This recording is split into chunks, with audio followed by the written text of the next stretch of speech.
Assalamualaikum warahmatullahi wabarakatuh.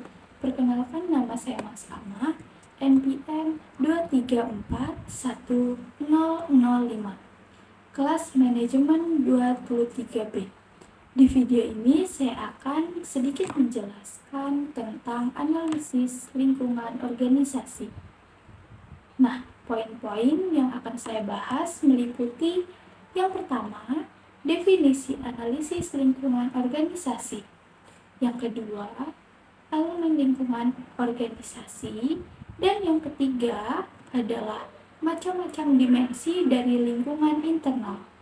Pembahasan yang pertama yaitu definisi lingkungan organisasi.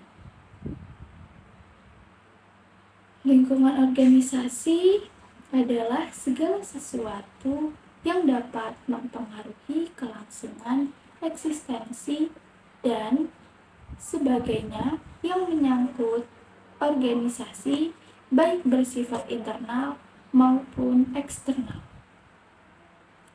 Dan elemen lingkungan organisasi yaitu lingkungan internal dan lingkungan eksternal. Lingkungan internal meliputi siapa yang berada di dalam organisasi atau sumber daya manusia, kebijakan apa yang dibuat di dalam organisasi, bagaimana aspek kepemimpinan dalam organisasi itu, ketersediaan sarana dan prasarana, serta budaya organisasi. Dalam faktor internal, budaya atau lingkungan yang ditampilkan perusahaan yang berupa nilai-nilai dibangun dengan keteladanan dan ditunjukkan oleh pemimpin dengan tampilan fisik yang meliputi warna, penempatan, dan bentuk, serta membangun image yang baik dan dapat memberikan dampak yang baik pula terhadap perusahaan. Elemen yang kedua yaitu lingkungan eksternal. Lingkungan eksternal adalah segala sesuatu di luar batasan organisasi yang mungkin mempengaruhinya. Salah satu cara yang paling sederhana untuk memahami dan menganalisis lingkungan organisasi adalah melalui analisis fungsional yang meliputi fungsi produksi, fungsi pemasaran, fungsi keuangan, fungsi sumber, dan fungsi R&D, Research Development.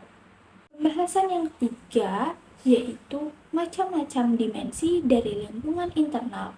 Berikut adalah macam-macam dimensi dari lingkungan internal. Yang pertama, pemilik pemegang saham. Pemilik pemegang saham adalah orang-orang yang memiliki hak milik hukum terhadap bisnis tersebut. Dampak dalam implikasi manajerial, pemilik dapat berupa seseorang yang mendirikan dan menjalankan suatu bisnis kecil, partner yang secara bersama-sama memiliki bisnis, atau investor yang memiliki saham, atau bisa disebut dengan pemegang saham.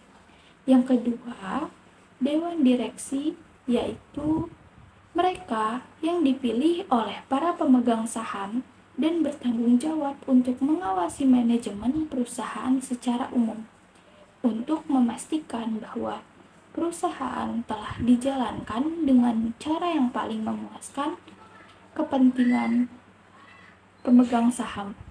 Yang ketiga, karyawan atau pekerja, yaitu individu-individu yang dipekerjakan oleh organisasi.